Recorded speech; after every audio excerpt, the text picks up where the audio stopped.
Look, here is a tree in the garden, and every summer it produces apples. And we call it an apple tree, because the tree apples. That's what it does. All right. Now here is a solar system inside a galaxy. And one of the peculiarities of this solar system is that at least on the planet Earth, the thing peoples. In just the same way that an apple tree apples.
Now, maybe 2 million years ago, somebody came from another galaxy in a flying saucer and had a look at this solar system, and they looked it over and shrugged their shoulders and said, just a bunch of rocks, and they went away.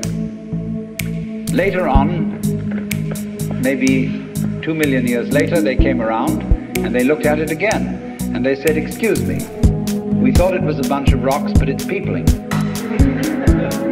And it's alive, after all, it has done something intelligent. Because you see, we grow out of this world in exactly the same way that the apples grow on the apple tree.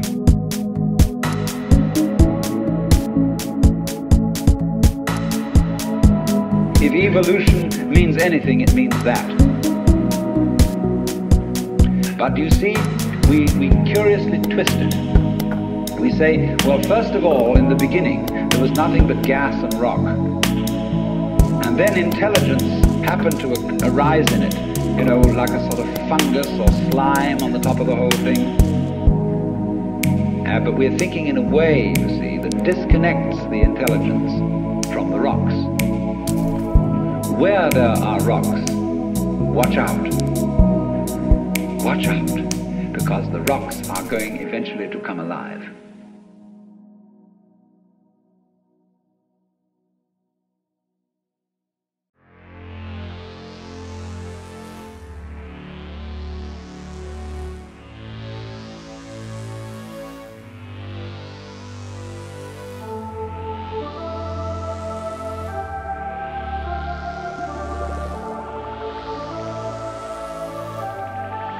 Hey. You a dreamer? Yeah. Haven't seen too many of you around lately. Things have been tough lately for dreamers. They say dreaming's dead. And no one does it anymore. It's not dead, it's just it's been forgotten. Removed from our language. Nobody teaches it, so no one knows it exists. Dreamers banished to obscurity. I'm trying to change all that, and I hope you are too. By dreaming every day. Dreaming with our hands, dreaming with our minds.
board. This is absolutely the most exciting time we could possibly hope to be alive. Things are just starting.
Nothing but evidence, evidence, evidence, evidence. And again, no evidence at all.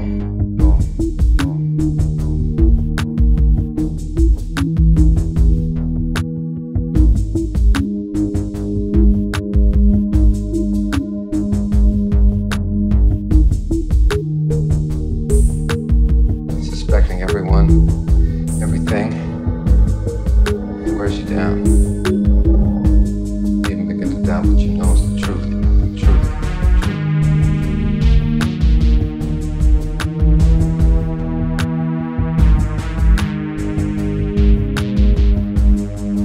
You can deny all the things I've seen, all the things I've discovered, but not for much longer. Because too many others know what's happening out there. And no one, no government agency has jurisdiction over the truth.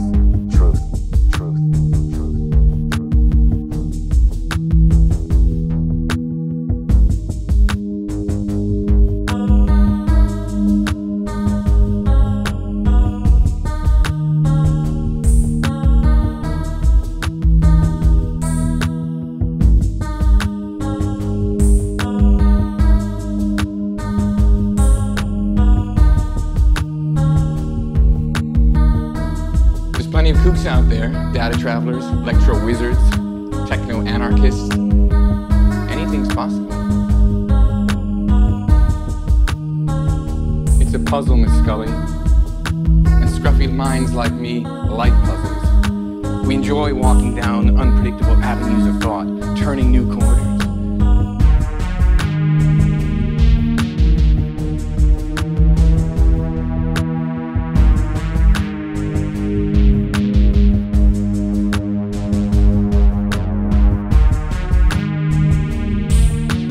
Some see genius as the ability to connect the unconnected, to make juxtapositions, to see relationships where others cannot.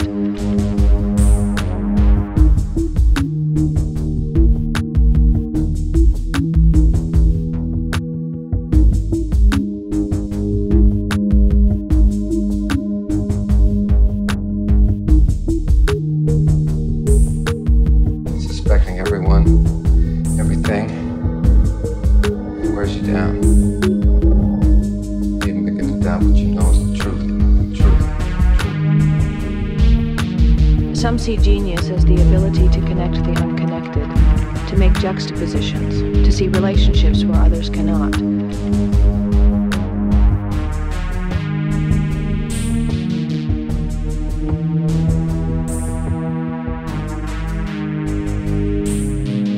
How can I disprove lies that are stamped with an official seal?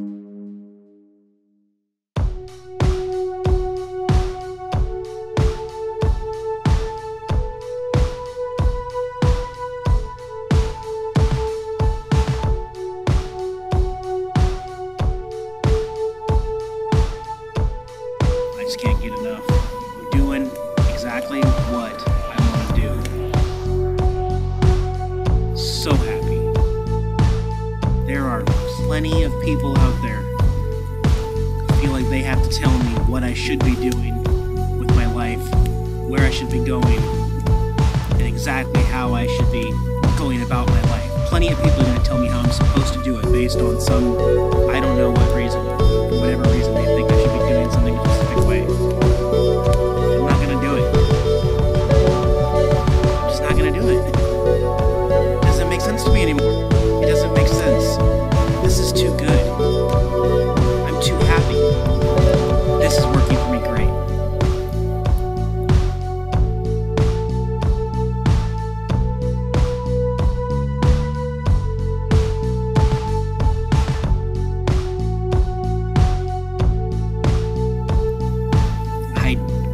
I no longer see the point of why wait till I'm 65 to enjoy this. This is life. I know life is incredibly short. Who wants to wait till the end of their life to be this happy? This is all that matters. You get one shot at it. Get out there and enjoy it.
Absolutely be happy.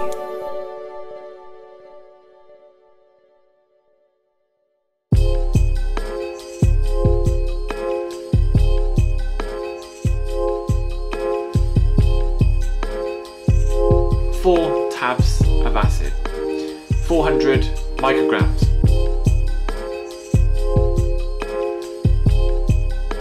It was absolutely incredible. It was amazing. It felt life-changing in so many different moments.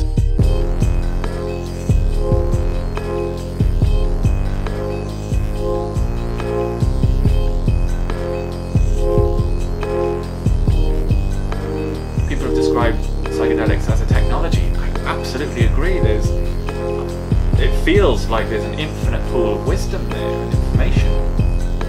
I can't believe that people aren't using these things regularly to help them in their lives. The colours were starting to come out of the screen or surround the room in my peripheral vision, and these duplications and recreations of colours, different things.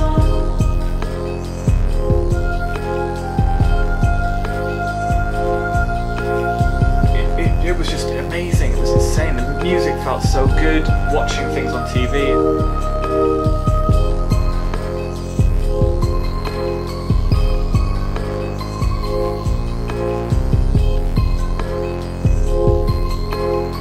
It's interesting because I could see the TV, I could see the things coming out from the TV, and that was great, but then I would close my eyes or I would get lost in a moment, and I was having this new reality again overlap with this current reality.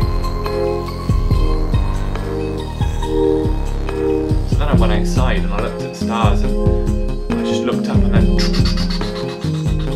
this like kaleidoscopic colourful, vibrant sphere, but made up of squares and rectangles and triangles, was just going round and round and round.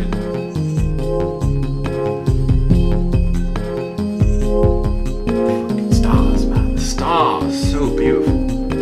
Insane, that connection you feel when you look up at the stars and you're on acid or something, and you're like, it's there, that connection is there to the eternal universe, and knowing that you're part of it, it's strong, and I don't feel lonely anymore. I used to feel very lonely. I don't feel lonely because of these experiences, and I just had these moments of getting lost in data and information, and like the secrets of life were being told to me. It was just fascinating to delve into this pool of information.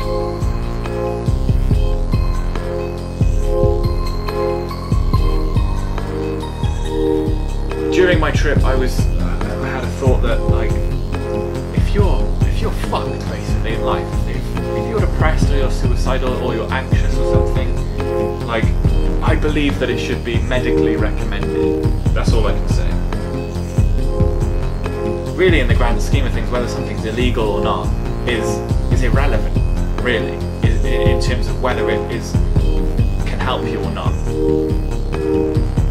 So this is another way of expressing yourself, but also delving deeper to understand what's going on and what you should do and where you should go.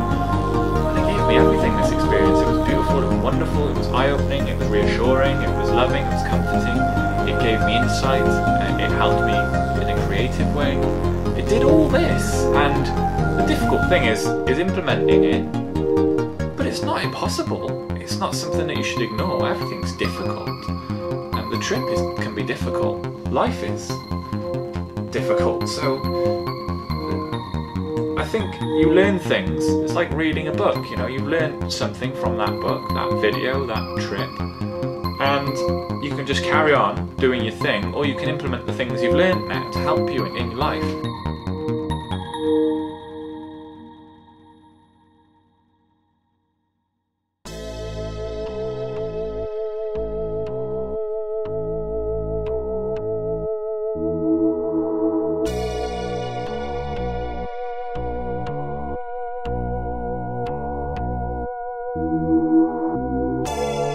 One day, before I'd ever had psilocybin mushrooms, I bought a bag of them, and I went out for a walk in the woods in Ohio.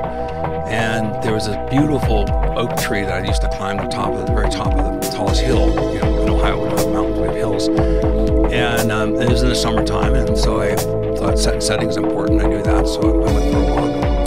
And I ate the bag, the whole bag, when I was walking. I know it was about a half an ounce to an ounce. So I mean, so we're talking. This is the elevator ride beyond the 10th floor. It was probably on the order of about 20 grams, you know. But I didn't know. No, I had no one to. But I went to this. My destination was this tree. Right. So I walked and I came at the tree and I was eating the mushrooms and then I started feeling the effects. And so it was great because I was climbing the tree and I was getting higher in the tree and higher in my brain. And I climbed to the top of the tree and this beautiful landscape, but there was these, in the summertime, these boiling black clouds on the horizon. I go, oh, that's cool. You know, and so this big summer storm was coming. And the clouds were dark and boiling and they're coming close and I could hear the thunder, you know, and then I'm getting higher and higher and the winds pick up. The tree started moving and I started getting vertigo because I was like, oh my God, I'm getting so freaking high on these mushrooms. And so I grabbed the tree and held on the tree and it became my axis mundi into the earth. And then the lightning started coming closer and the lightning started coming up really close and the lightning would hit and then I go, I saw fractals for the first time. The atmosphere became liquid. I saw these liquid waves of these multidimensional geometrical patterns everywhere, and the sparks of lightning would just create this amazing crescendo, secondary, tertiary, you know, fractals all around me. And I was like, oh my, it was amazing. I said, this is what I read about, you know. So the storm came and lightning strikes were all around me, and I was washed with rain, and I was up there and I felt in touch with Gaia, the universe. My heart opened up. I felt one with all. I was like, oh my gosh, this is such a powerful spiritual experience. I had no idea. No matter what anyone has read, as you probably know, it cannot describe the experience. And then it dawned on me, wait a second, Stamets. You're on the tallest tree on the tallest hill for miles in the middle of a lightning storm. This is not the best place to be. And so I realized I could be killed up here. Suddenly I had a reality rush, like, you know. So this, it was an incredibly spiritual and wonderful experience. But I also had the fear. This comes with the hero's journey. You know, you always have the dark side. You always have not just the light side, but it's counterbalance to the dark side. And I realized, oh my gosh, I could die up here. And I said, well, I don't die, Stamets. What are your issues? Just get something out of this experience. And I said, this stuttering habit's ridiculous. And I'm not stupid. And so I said to myself, stop stuttering now. Stop stuttering now. I said that dozens, hundreds of times, over and over and over. Fortunately, the storms went past and held on to the tree, and soaking wet, I came out of the tree and walked back to where I was living, and I stopped stuttering in one day.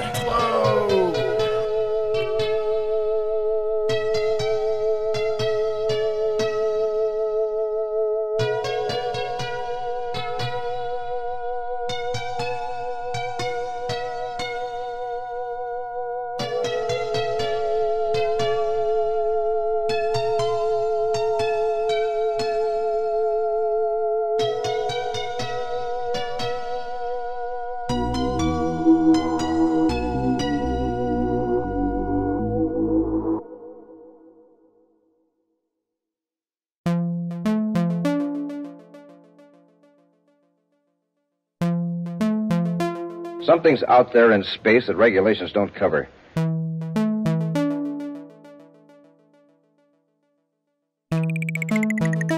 I was about to head back for Mercury when I saw a meteor. I tracked it on the view scope to see if it was headed toward any shipping lanes. Yes?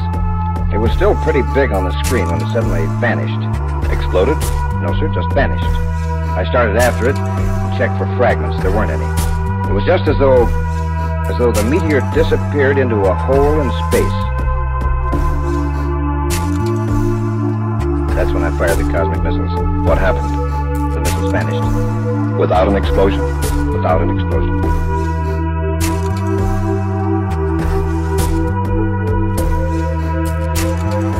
Get my ship ready immediately.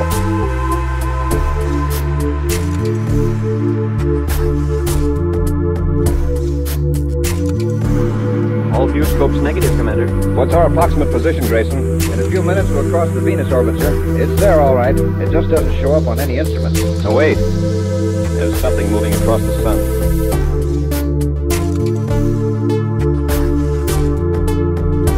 Commander Corey and Terra 5 to Major Robertson at Space Patrol Headquarters, Terra. Commander Corey to Major Robertson. Major Robertson here. Go ahead, Commander. Robbie, we're at the Venus orbit, Sun-Myra orientation.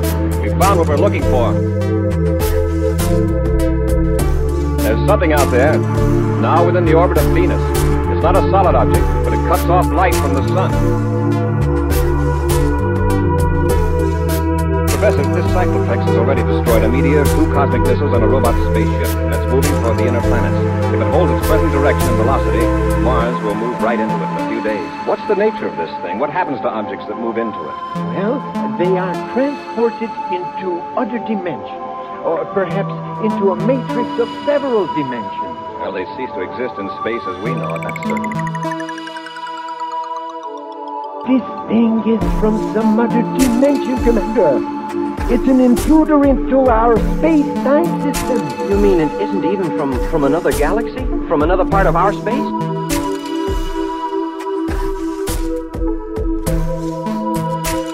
You've heard of Huddleston's ring, haven't you? Yes. Very interesting effect. What's Huddleston's ring, sir? makes use of an effect that occurs at temperatures close to absolute zero. Oh, like those of outer space? Exactly. Extremely low temperatures, some metals become superconductors of electricity. Superconductors? They have no resistance to the flow of current. That means if a current is started in a ring made of a superconducting material, it flows indefinitely. Even when the power's cut off? Right. And if the power is constantly applied, the current builds up.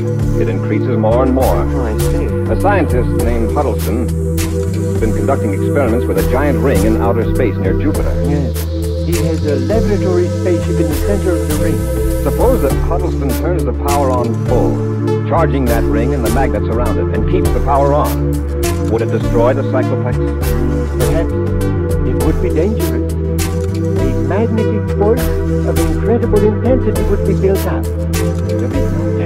Professor, I want to send Huddleston's ring into that cycloplex.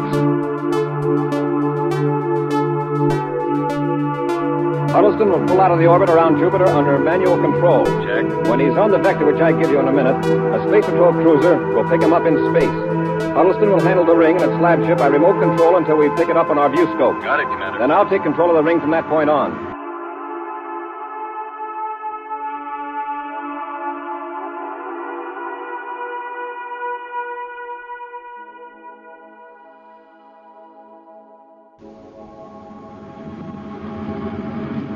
A few more seconds, we'll know. Yeah, Huddleston's ring is practically in the outer field of the vortex now. Nothing's happening, though. Wait.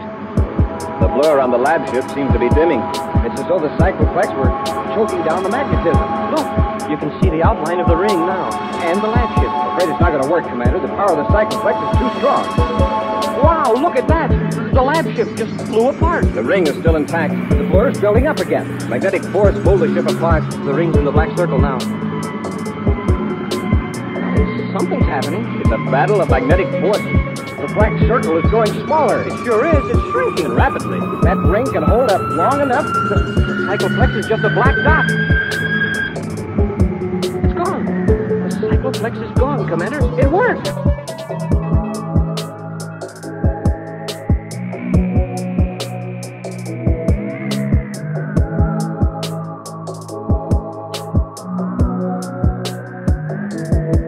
Thanks to you, Commander. It saved a planet. It took all of us. Enter the story in our logbook, Happy. Yes, sir. What a mission to describe. We've just filled in a hole in empty space. Hey, maybe I should make the log entry in invisible ink. Now,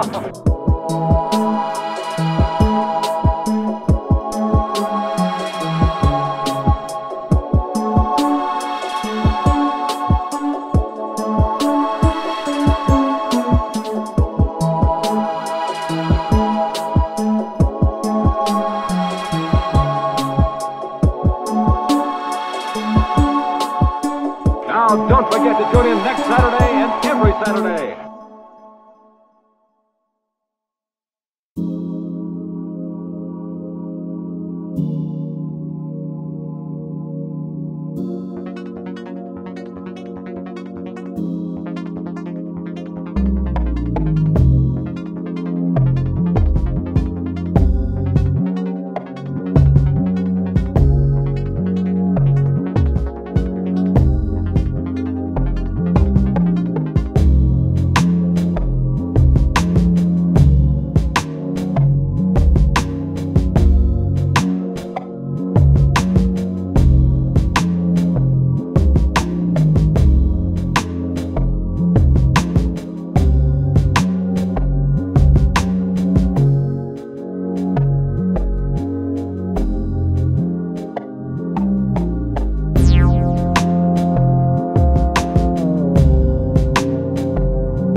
What is this? An ant.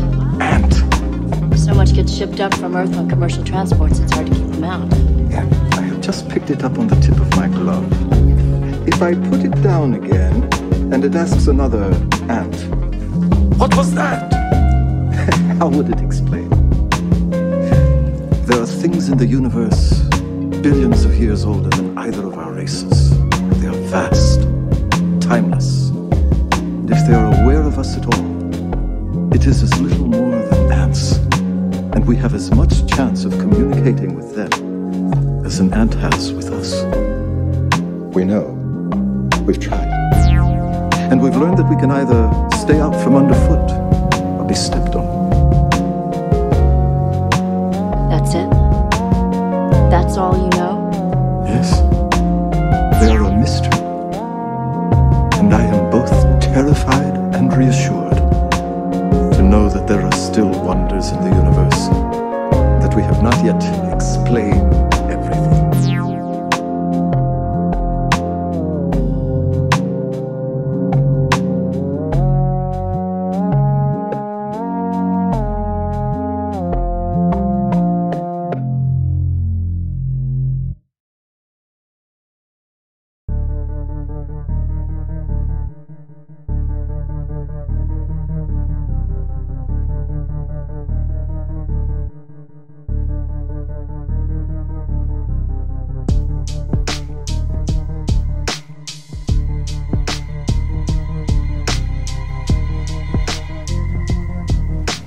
Weep for the future, Natoth. Weep for us all. Are you all right? I have looked into the darkness, Natoth. You cannot do that and ever be quite the same again. When you told me about the destruction of our base at Quadrant 37, I knew that only a major power could attempt an assault of that magnitude. But none of the governments here could have done it, which left only two possibilities: a new race or an old race. A very old race. Shaquan spoke of a great war long ago against an enemy so terrible it nearly overwhelmed the stars themselves. Shaquan said that before that enemy was thrown down, it dwelled in a system at the rim of known space.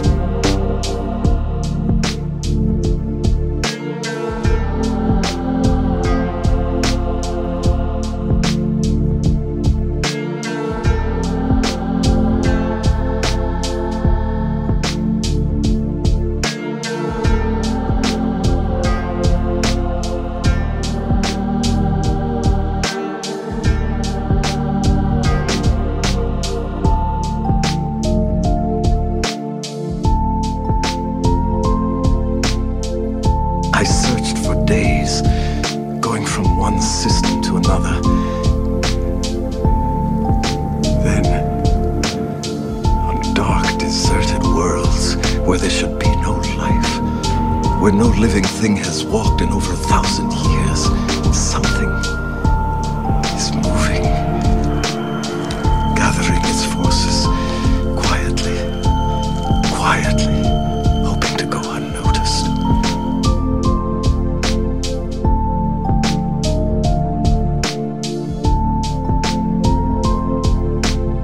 We must warn the others, Natoth. After 1,000 years, the darkness has come again.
you will be taken to the Master. What Master? The Master of the Moon, our great leader whose intelligence planned and directed this whole project. He himself will be able to watch the removal of that annoying plate and the occupation of your brain. There's knowledge there that we need. It's been too long withheld. Please relax. Enjoy your remarkable privilege. A free trip to the moon.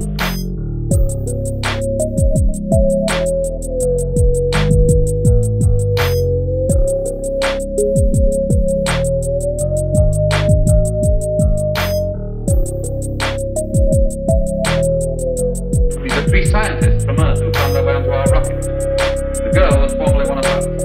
One of the others is the man whose mind we could not control. We will control it. We have need of it. I'll destroy myself. Silence. Slaves do not speak without permission in the presence of the Master of the Moon.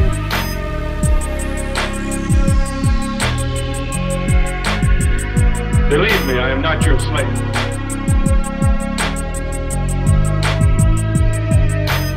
If you should conquer and rule the earth, there will always be some who will fight against you. Conquer and rule Earth? Why should we want to do that? What possible satisfaction or glory could we find in ruling a race whose most intelligent life force is little more than primitive savages compared with our vast knowledge?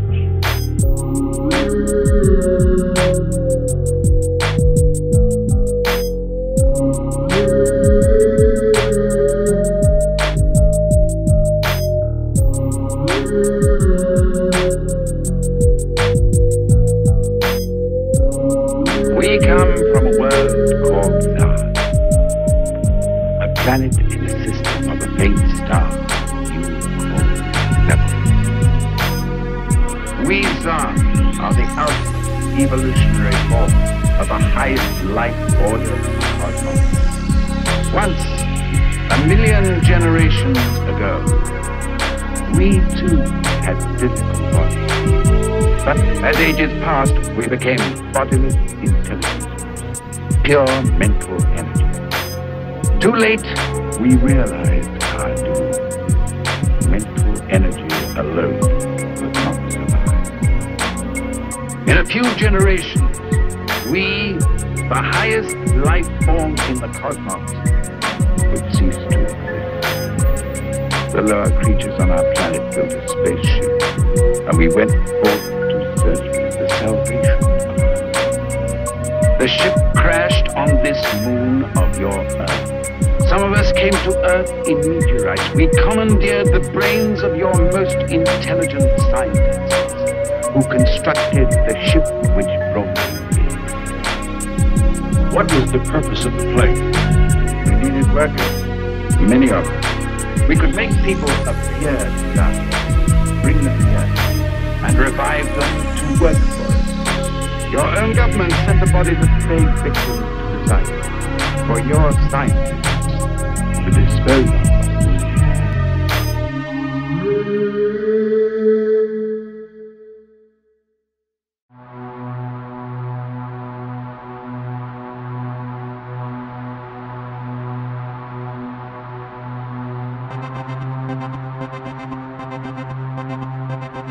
The subconscious is constantly at work behind the scenes. Without it, we'd never make it through the day. But could that hidden brain power do even more? Some scientists believe we can tap into our subconscious to heal our bodies and expand our minds.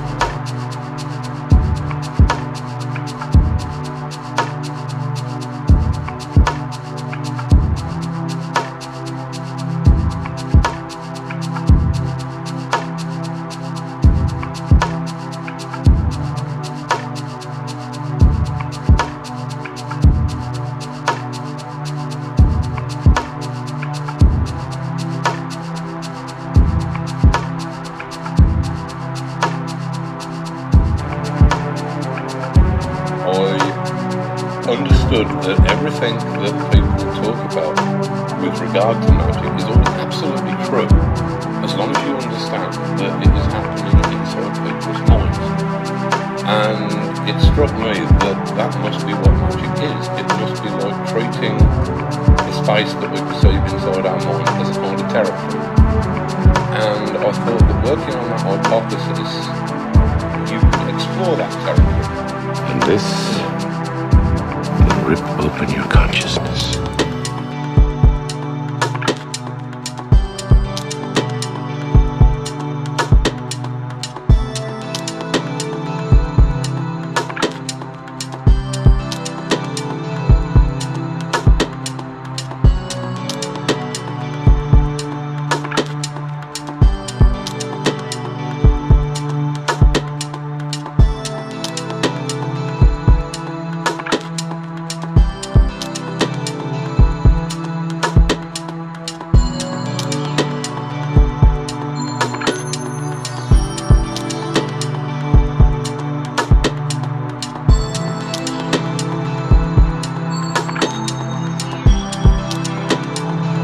That every single individual human being should probably make their own peace with the universe.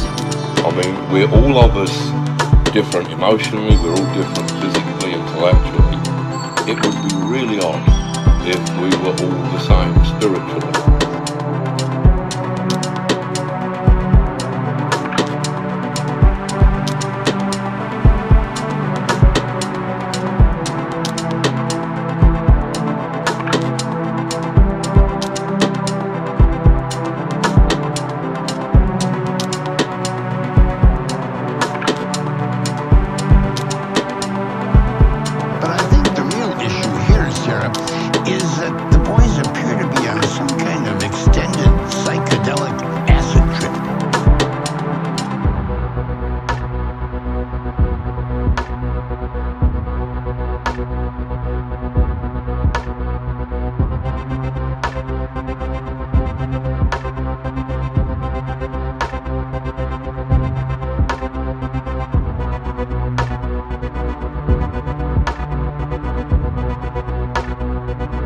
Beep, beep. Beep, beep? It must be Earth humor. Who can figure a species like that? Beep, beep.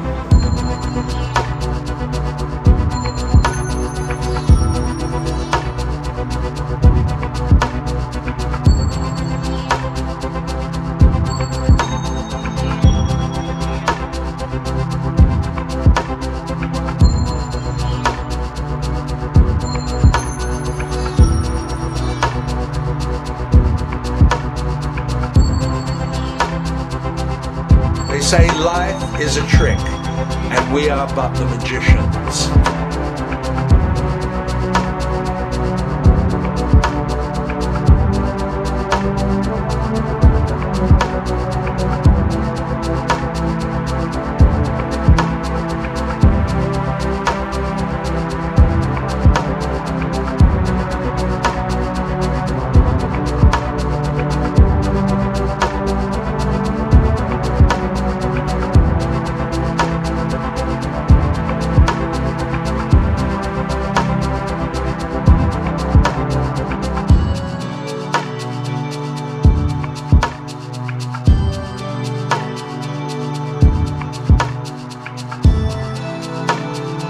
Why do people want so desperately not to be alone?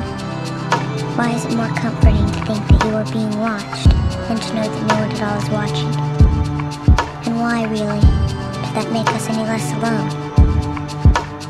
In the end, if there are others out there, then wouldn't we be, all of us, still alone together?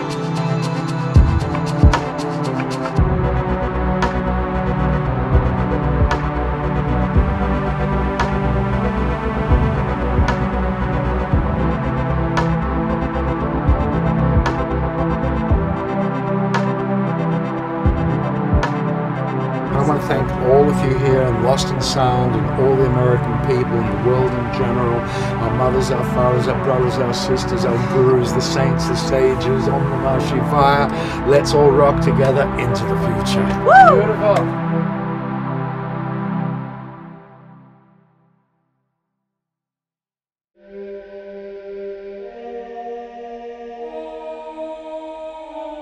I'm on a roll with myself here. Ignore me if you want to. If you convince people that they are just a mind and a body and a pile of emotions and things and bills and responsibilities and timetables and friendships to deal with and gossip and all of these other things, that becomes the self. As it's programmed in from birth, through control over the educational system, through control over the entertainment models, through control over information, then you can convince them that they are not a spiritual being and don't have a spiritual body.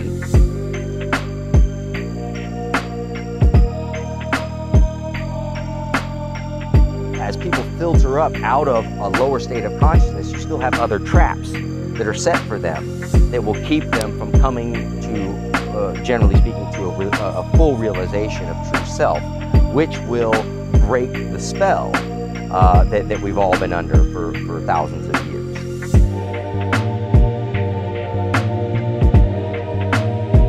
I'm still under it. I'm just trying to think clearly through it, because I understand that I'm being intentionally programmed on a daily basis what to think, what to feel, why to think it, why to feel it, what trend I think should be cool, what music should I listen to, what shoes should I wear, what hat should I wear, what language should I use, you know.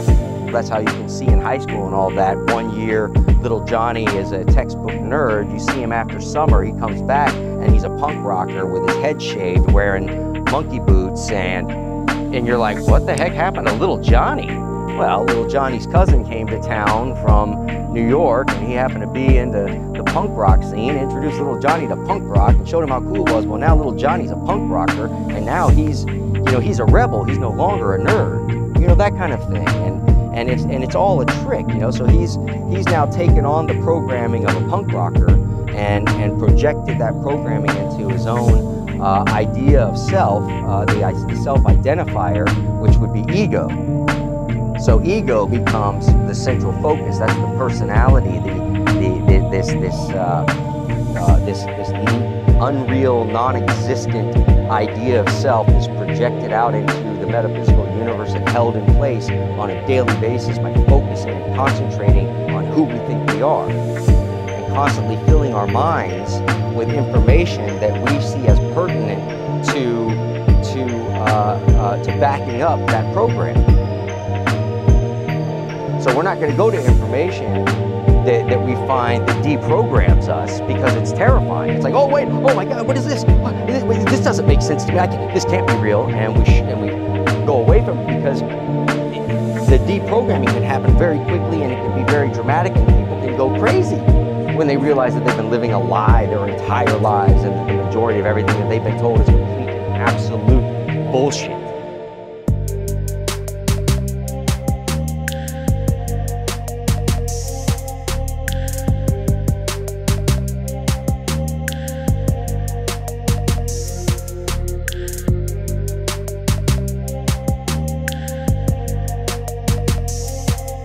Doesn't mean that you're not fluctuating between these two worlds. It's a constant fluctuation. That's the Zoroastrian idea of it. It's about being able to see through that fluctuation and base yourself on your spiritual nature rather than the idea of self, the metaphysical nature,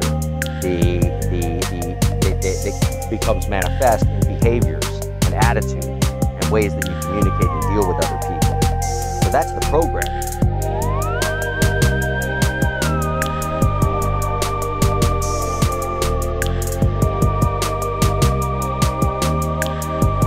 So once the programming comes in and we're walking around every single day with this idea of self projected into our minds, which solidifies as an ego, then the people that don't don't want to identify with that, who are just struggling in this gray area between, yeah, you know, I'm more happy being a spiritual person and all of that, you know, but there's still that struggle between these two worlds and the force of the programming that we're constantly under every single day.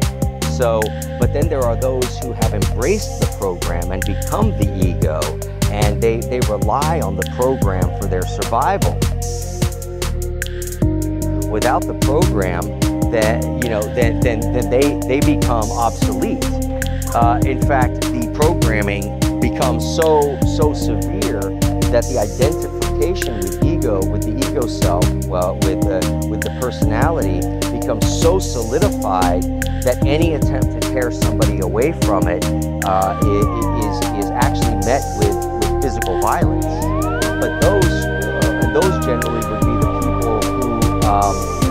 who have embraced this idea of ego and prefer ego over the true self, over the spiritual self, which is no one, which is nobody, nowhere, no time, no thing. It's just a vibe. Become a vibe, not a personality. And that vibe still experiences life. You know, it still has ups and downs. So the vibrational tone, the frequency of the vibe is going to, just like, you know, a musical instrument, is going to play based on what our contact with the physical universe dictates. And how spiritual we are, we'll be able to maintain a certain higher vibrational frequency in the face of forces that want to drive that frequency back down so low that it becomes disconnected from source again and starts to project itself as personality instead of true self.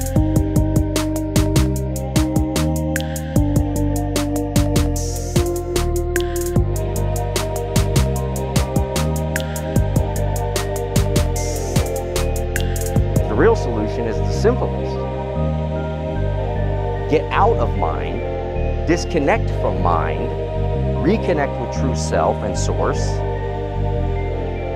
and then reconnect with the mind as an instrument that you can use to interact with the physical universe and do the jobs you need to do and do the things you need to do and operate the machinery you need to operate and think creatively and paint pictures and do all the things that rise up the ladder of our creative nature. Then the mind becomes, you know, a musical instrument rather than an anchor of bondage.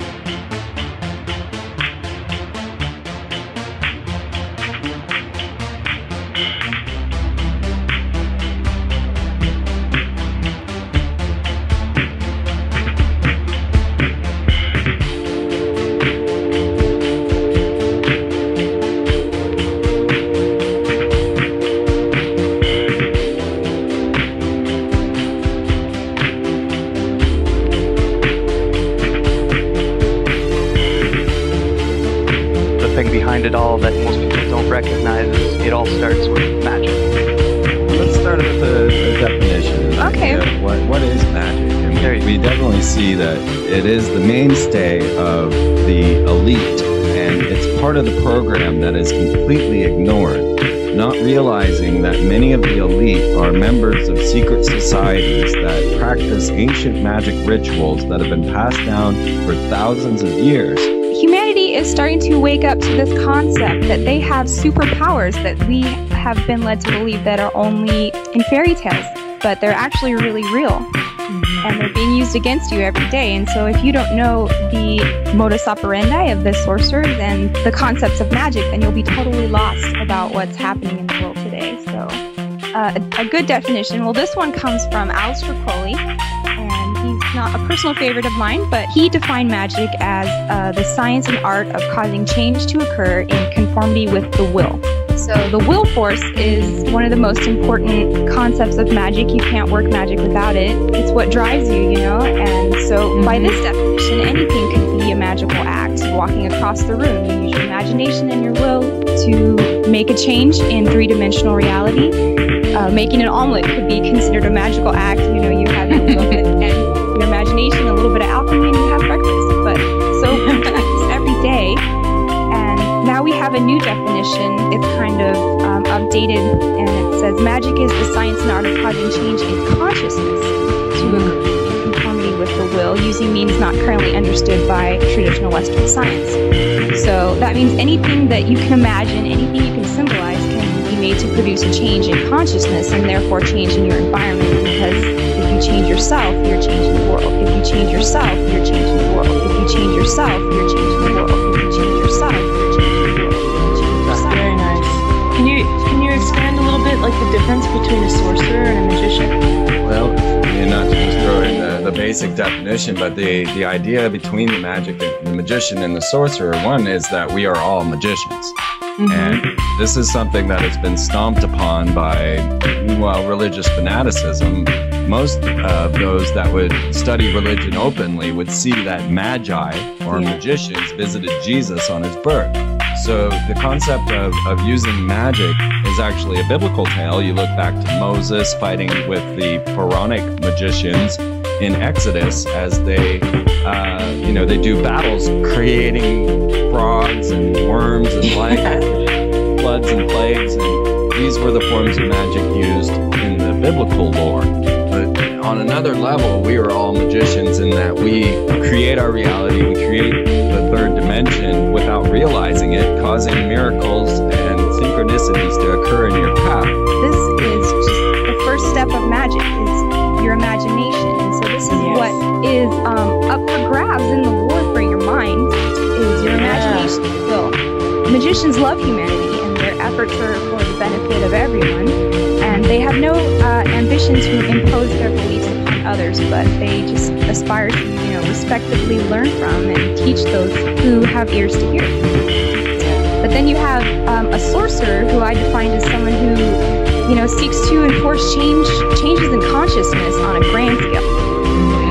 And he attempts to master command over the laws of nature according to his own will. And his philosophy favors the desires of the few, pitted against the good of the many, and his obsession is the quest for private power. So, carried to this furthest extreme, the sorcerer's ambition is to wield supreme authority over the entire universe and to make himself a god.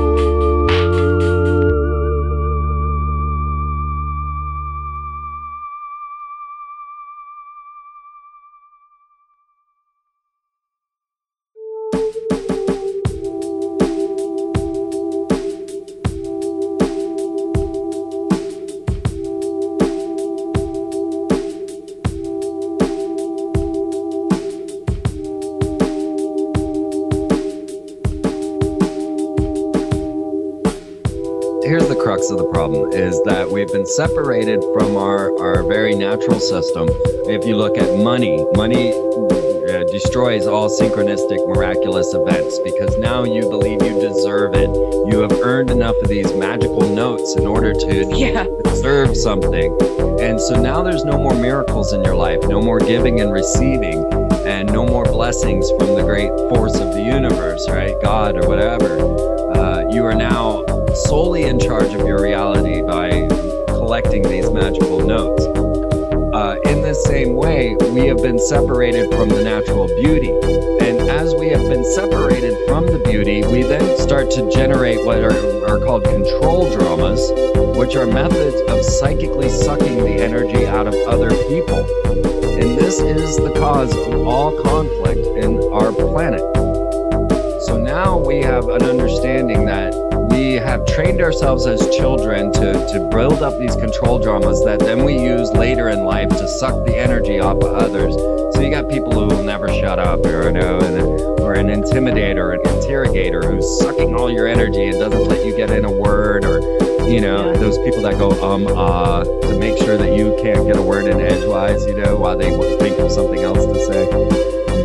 And all these different methods, or being aloof, going off and hiding in your corner, making people come ask you what's wrong. This is another way of psychic vampirism. And if we were able to start to understand this, and then regenerate the beauty in our lives, and be able to see and gather energy from the beauty around us, then we could share that beauty and that energy easily with anyone that's lacking, and we would not suffer ourselves. And so part of this whole system is to remove us from all of that natural beauty and replace it with this aggressive type of, money worship, things of that nature. And the solution lies in us returning to the beauty, returning to gathering energy psychically from the love, animals, plants, everything around us, and then sharing that with the others, because there's only one cure to trauma-based mind control, and that is nurturing. That's it. Which is where we're at right now, where everybody feels that we are at the end, and there is no time left to grow your garden, no time to go out and share with your friends, no time left at all. And we're stuck in the reptilian brain because that generates the fight or flight status. But if we could convince the world, and this is a very difficult thing to convince people of, that the universe is actually miraculous in its nature, and that your true divine purpose is always within you, and miracles, the universe will actually form itself around to make sure that the right thing happens to you if you allow it. And trying to convince people of the miraculous or the synchronistic reality of life is very difficult, because you won't believe it until you experience it. And until you even think about it and go out and try to experience it, it's never even reflected, just like magic, as a portion of your existence. And as long as they keep us in fear and searching outside ourselves for everything, disconnected from nature, they've killed the mothers, the creative energy, creativity in general. And nurturing and unconditional love. Now, nurturing, unconditional love, and forgiveness are the three things that they're scared of. Do you think they even created a phrase to pervert it with nature versus nurture? It seem as if there's some kind of conflict between the two, when really they are. Nurture is natural. Right.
And I failed, and this never should have happened. Well, the world's a screwed up place, Padre. What are you gonna do about it? Change it. Yeah, good luck with that. It's not about Naxxam. It's about effort. All the time I hear people saying the world's not perfect. And they're right, it's not. Do you use that as an excuse? Do you use it to excuse your own sins? Your failings and your laziness? Do you use it to give a bad man power because the world's not perfect? Or do you work? Do you try and improve things in whatever way you can?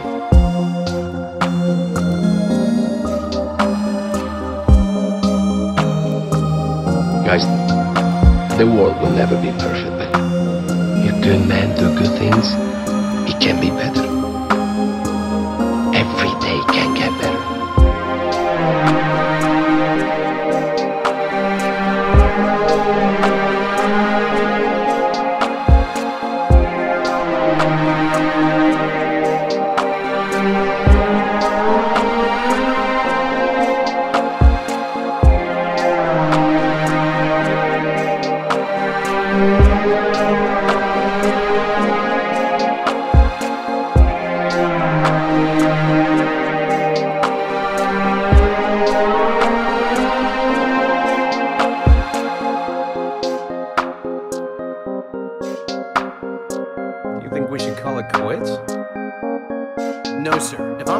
Something better, something done than something that could have been done.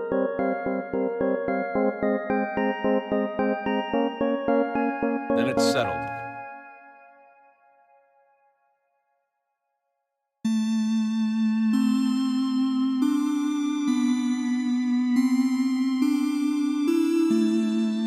Your loved ones, they need to be warned. You need to be warned. And you're not...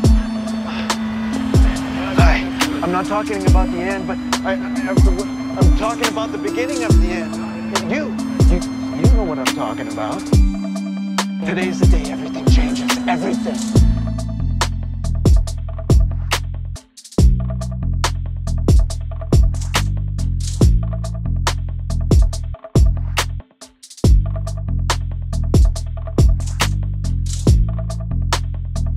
I don't believe in coincidences anymore. Because your eyes have been opened.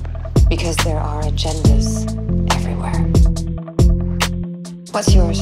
If you have to ask, you're not ready for the answer.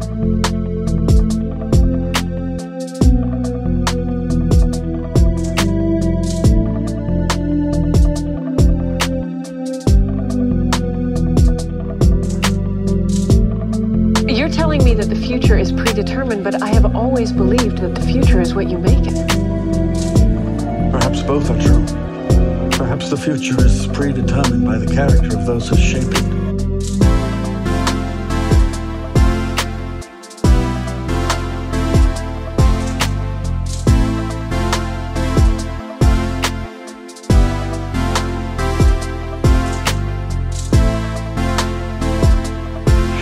Just because something is unknown does not necessarily mean it needs to be feared. Trust yourself, and the rest will unfold as it is meant to.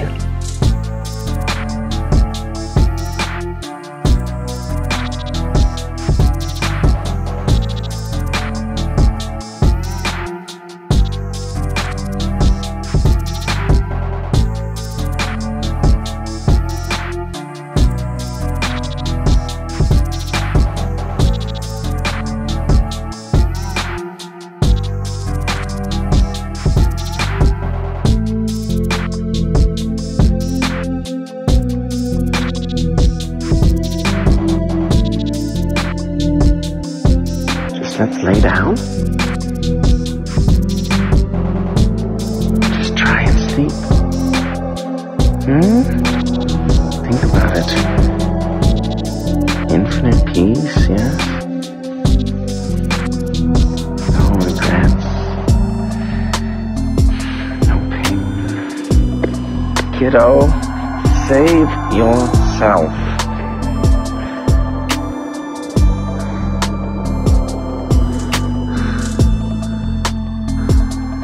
Already saved. You can prance greed.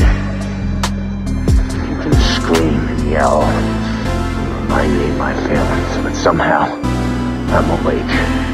And I will stay awake, and I will keep you awake until we both go insane. I will fight you. And fight you. And fight you forever. For eternity.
That's right, I do.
Democracy basically means government by the people, of the people, for the people. But the people are retarded.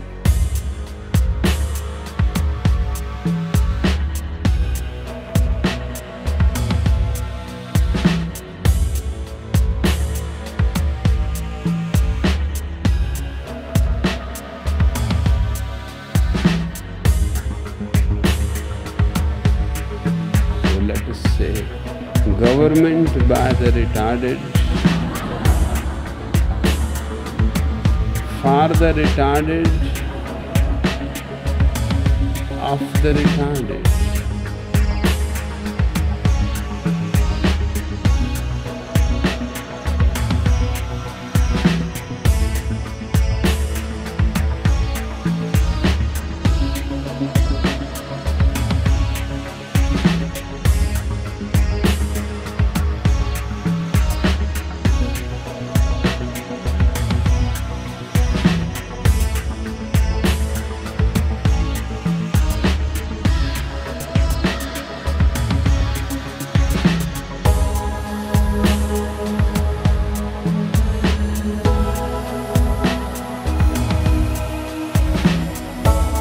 Democracy is not the highest good.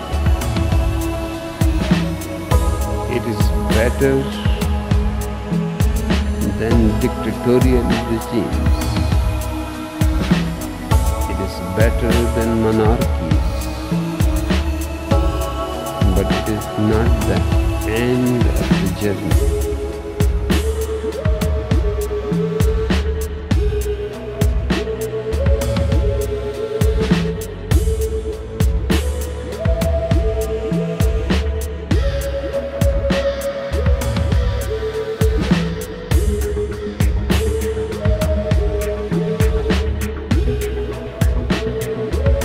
Democracy cannot be the highest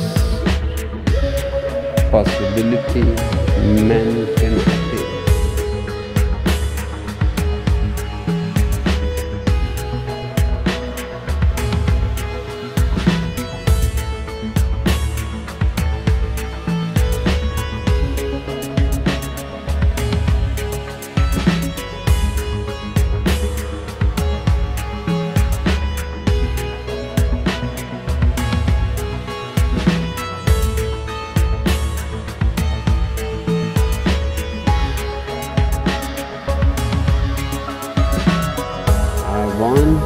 Government by the people of merit, and merit is a very rare quality. As the situation is, all the geniuses of the world are out of governance. Those geniuses are needed in the government because they can give the best world to humanity.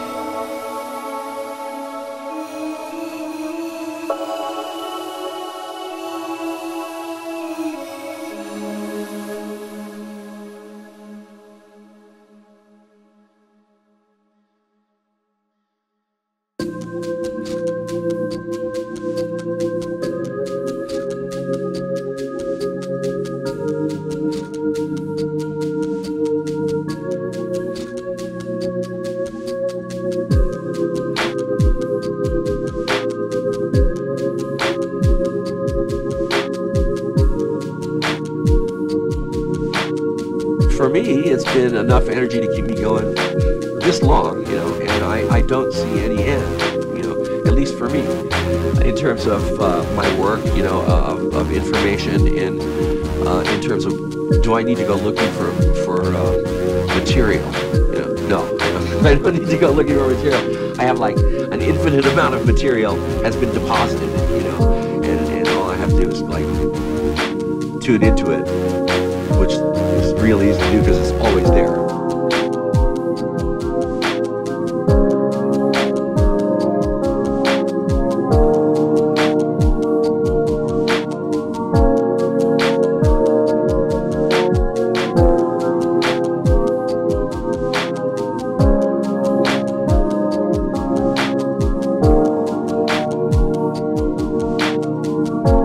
Limitless possibilities, you know what I mean?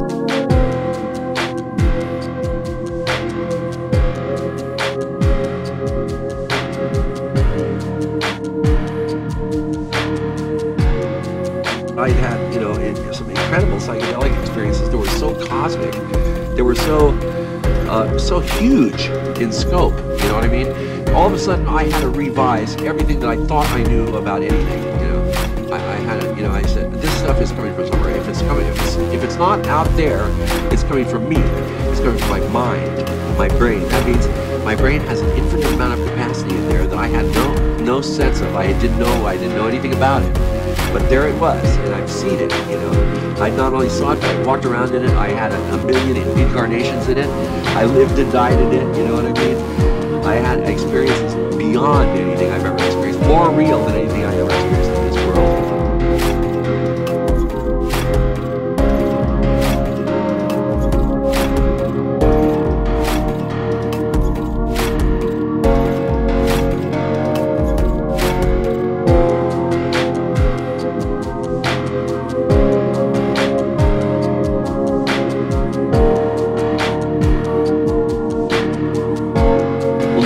Possibilities, you know what I mean?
is like a ride at an amusement park, and when you choose to go on it, you think it's real, because that's how powerful our minds are. And the ride goes up and down and round and round. It has thrills and chills, and it's very brightly colored, and it's very loud, and it's fun for a while. Some people have been on the ride for a long time, and they begin to question, is this real, or is this just a ride? And other people have remembered, and they come back to us, and they say, hey, don't worry, don't be afraid, ever, because this is just a ride, and we kill those people. Shut him up. We have a lot invested in this ride. Shut him up. Look at my furrows of worry. Look at my big bank account and my family. This has to be real. It's just a ride. But we always kill those good guys who try and tell us that. You ever notice that? And let the demons run amok? But it doesn't matter because it's just a ride. We can change it anytime we want. It's only a choice. No effort, no work, no job, no savings of money. A choice right now between fear and love.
told you I was leaving. Yes, I will. I will miss Catco every day. I admire you, Miss Grant. It's scary, leaving the life you've known. I'm about to take a leap into the unknown, and I'm thrilled. Do you have any idea how exciting it is not to know what I'm going to do tomorrow? It's exhilarating. I wish I could do that sometimes. Start something new, be someone new. Life is long, and you will be many different people before the end. And knowing you, every single one of them will be extraordinary, but not as extraordinary as me. No, well, of course not.